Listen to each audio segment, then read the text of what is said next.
Hi friends, మనం Hindu marriage act గురించి తెలుసుకుందాం. లాస్ట్ వీడియోలో సెక్షన్ 16 వరకు కవర్ చేసాం. ఈ వీడియోలో సెక్షన్ 17 నుంచి స్టార్ట్ చేద్దాం. Section 17 punishment of బైగమీ. అసలు బైగమీ అంటే ఏంటి అంటే, ఎవరైతే పార్టీస్ టు ద మ్యారేజ్ ఉన్నారో వాళ్ళు ఆల్రెడీ మ్యారీడ్ అయ్యి వాళ్ళకి ఒక లైఫ్ పార్ట్నర్ బతికి ఉండంగా ఇంకొక మ్యారేజ్ జరిగితే ఇంకో మ్యారేజ్ చేసుకుంటే దాన్ని బైగమీ అంటారు అన్నమాట. అంటే సెకండ్ మ్యారేజ్ చేసుకునే టైంకి ఫస్ట్ మ్యారేజ్ యొక్క హస్బెండ్ ఆర్ వైఫ్ బతికి ఉంటే దాన్ని బైగమీ అంటారు. అండ్ ఇది ఒక ఒఫెన్స్, ఇట్ ఈస్ ఇల్లీగల్ అన్నమాట. A person who commits బైగమీ can face penalties under this section అన్నమాట. బైగమీ అనేది ఒక క్రిమినల్ రాంగ్. దాని పనిష్మెంట్స్ అనేవి section 494 and 495 of Indian penal కోడ్లో చెప్పారు. Section 18 punishment for contravention of certain other conditions for a Hindu marriage. మనకి conditions for Hindu marriage అనేది section 5లో deal చేశారు. ఇందాక బైగమీ అయితే పనిష్మెంట్ ఏంటో డీల్ చేశాము.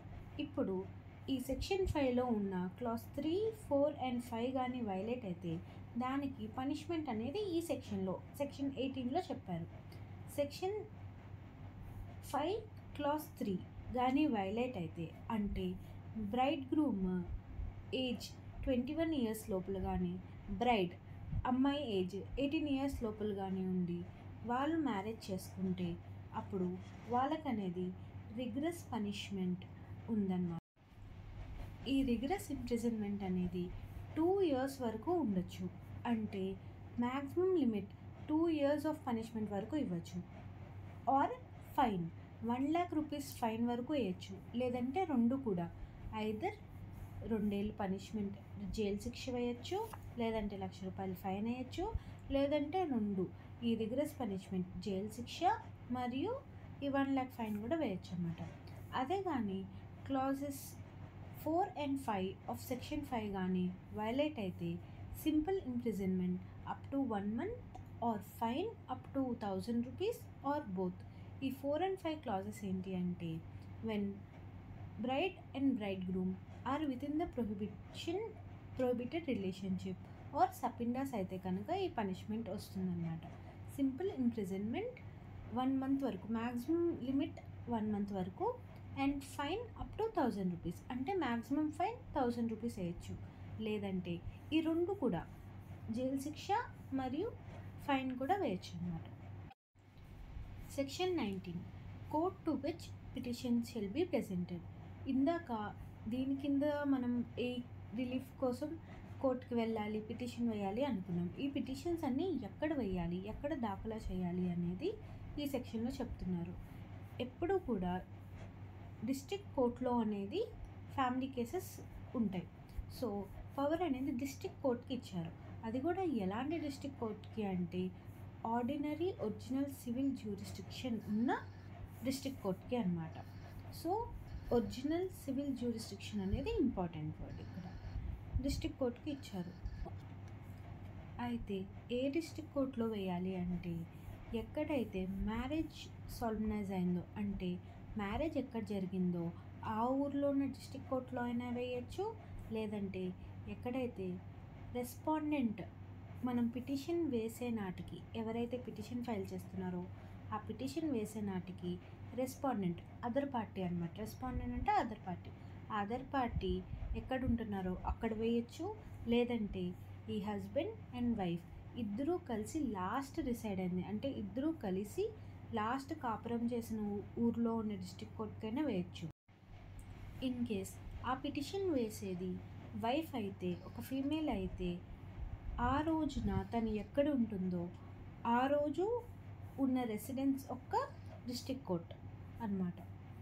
దాని తర్వాత ఈ రెస్పాండెంట్ కానీ అవుట్ సైడ్ ఇండియా ఉంటున్నా, లేదంటే ఈ 7 years వరకు ఆయన కనిపించకపోయినా, అంటే ప్రిజంప్షన్ ఆఫ్ డెత్ మనం డీల్ చేసాం కదా, presumption of death for a period of 7 years కానీ కనిపించకపోతే మనం he is presumed to be dead అనుకుంటాం.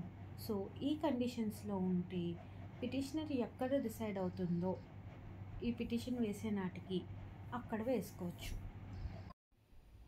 Section 20 contents and verification of petitions. ఈ సెక్షన్లో కంటెంట్స్ ఆఫ్ ద పిటిషన్లో ఏమేమి ఉండాలో చెప్తుందన్నమాట. ఒకటి వచ్చేసి నో కొల్యూజన్ క్లాజ్ అనేది ఉండాలి. మనం సెక్షన్ 11 వాయిడ్ మ్యారేజెస్ గురించి చెప్పుకున్నప్పుడు చెప్పాం. సెక్షన్ 11 ప్రకారం పిటిషన్ కాకుండా ఇంకా ఏ పిటిషన్ అయినా సరే నో కొల్యూజన్ క్లాజ్ ఉండాలి. నో కొల్యూజన్ అంటే నేను నా భర్త కొల్యూడ్ అయ్యి లేదా నేను నా వైఫ్ కొల్యూడ్ అయ్యి ఈ పిటిషన్ వేయట్లేదు అని చెప్పి. ఇంకొకటి ఏంటి అంటే ప్రతి ఫ్యాక్ట్ ఏదైతే ఇంపార్టెంటో ఆ అన్ని ఫ్యాక్ట్స్ కూడా రాయాలి పిటిషన్లో. అండ్ ఏం రిలీఫ్ క్లెయిమ్ చేస్తున్నామో కూడా రాయాలి.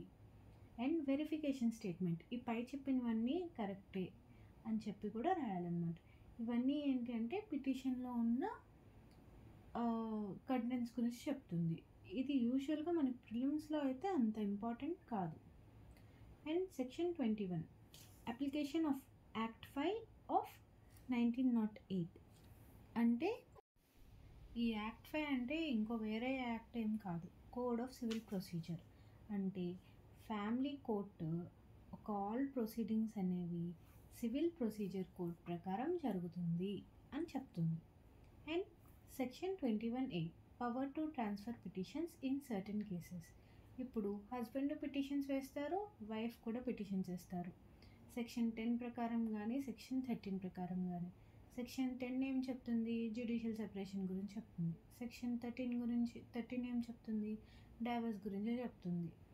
ఈ పిటిషన్స్ అన్నీ రెండు సేమ్ కాజ్కి అట్లా 2 డిఫరెంట్ కేసెస్ కింద కానీ రిజిస్టర్ అయితే ఈ 2 కేసులు సేమ్ డిస్ట్రిక్ట్లో ఉంటే ఈ 2 కేసులు సేమ్ కోర్టు ట్రై చేస్తుంది అన్నమాట.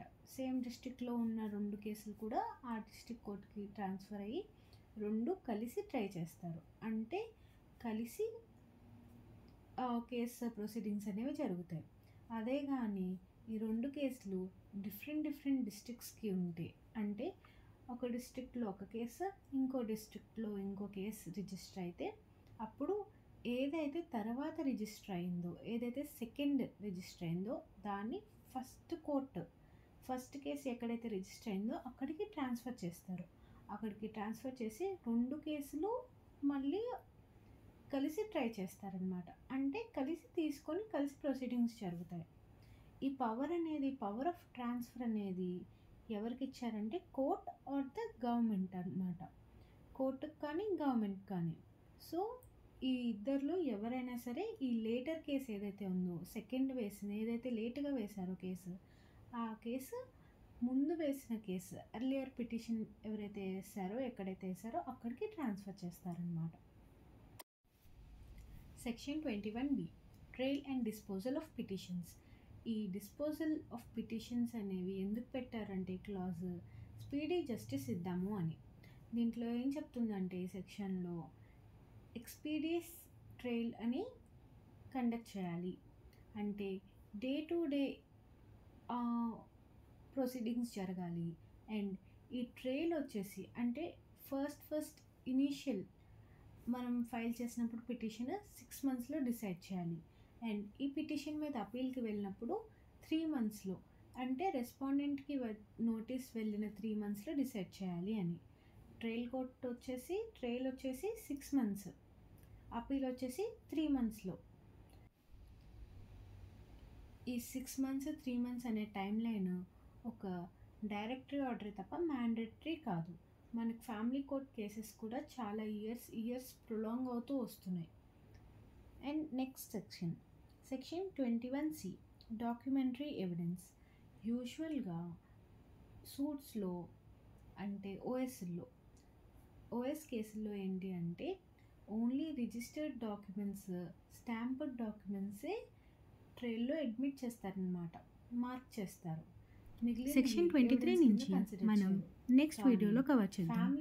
ఈ హిందూ మ్యారేజ్ యాక్ట్ సిరీస్లో నెక్స్ట్ పార్టే లాస్ట్ వీడియో. తర్వాత ఏ యాక్ట్ కవర్ చేయాలో please do comment. For more educational videos subscribe to Bagman 0770. విషయాలు ఉన్నా కూడా, అంటే అన్రిజిస్టర్డ్ అన్స్టాంప్డ్ అయినా కూడా అడ్మిట్ చేయొచ్చు ఈ డాక్యుమెంట్ అని చెప్పొద్దు అనమాట. సో ఫ్యామిలీ కేసెస్లో unregistered and unstamped documents are admissible as evidence during trial.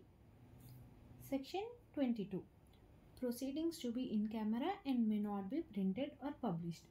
ఇదేంటి అంటే ఒక 2 ఇండివిజువల్స్ ఒక ప్రైవసీ గురించి ఈ సెక్షన్. అంటే ఇన్ కెమెరాలో జరగాలి ప్రొసీడింగ్స్ ఏవైనా సరే, ఫ్యామిలీ ప్రొసీడింగ్స్ ఏవైనా సరే, because so many personal allegations కానీ ఇలా పర్సనల్ గ్రీవియన్సెస్ కానీ ఉంటాయి. సో ఇవన్నీ పబ్లిక్ అవ్వకూడదు. ఫ్యామిలీ మ్యాటర్స్ ఫ్యామిలీలోనే ఉండాలి. ఒక ప్రైవసీ, రైట్ టు ప్రైవసీ ఉంది కదా, అలా ప్రైవసీ గురించి ఇవి ఇన్ కెమెరాలో ప్రొసీడింగ్స్ ఉండాలి, పబ్లిక్లో కాదు అనే క్లాజ్ పెట్టారనమాట. అండ్ ఇక్కడ కోర్టు ఇచ్చే జడ్జ్మెంట్ ఏదైతే ఉందో అవి వితౌట్ పర్మిషన్ పబ్లిష్ చేయకూడదు. ఆ పబ్లిష్ చేసేది కూడా విత్ పర్మిషన్ ఏ జడ్జ్మెంట్స్ అంటే హైకోర్ట్ ఆర్ సుప్రీంకోర్ట్ జడ్జ్మెంట్స్, అది కూడా విత్ ప్రీవియస్ పర్మిషన్. ఈ కోర్టు నుంచి పర్మిషన్ తీసుకొని ఈ జడ్జ్మెంట్స్ పబ్లిష్ చేయాలి. ఎందుకు హైకోర్టు సుప్రీంకోర్టుకే ఇచ్చారు, ట్రయల్ కోర్టుకి ఇవ్వలేదు అంటే because high court and supreme court judgments are binding precedents, అందుకని. And in case without previous permission కానీ మనం ఈ ఫ్యామిలీ ప్రొసీడింగ్స్ కానీ పబ్లిష్ చేస్తే ఆ పబ్లిష్ చేసినందుకు ఫైన్ అప్ టు 1000 వరకు ఇచ్చారనమాట. 1000 రూపీస్ ఫైన్ వరకు ఉంటుంది. సెక్షన్ 23 నుంచి మనం నెక్స్ట్ వీడియోలో కవర్ చేద్దాం. ఈ హిందూ మ్యారేజ్ యాక్ట్ సిరీస్లో నెక్స్ట్ పార్టే లాస్ట్ వీడియో. తర్వాత ఏ యాక్ట్ కవర్ చేయాలో please do comment. For more educational videos subscribe to Bagman 0770.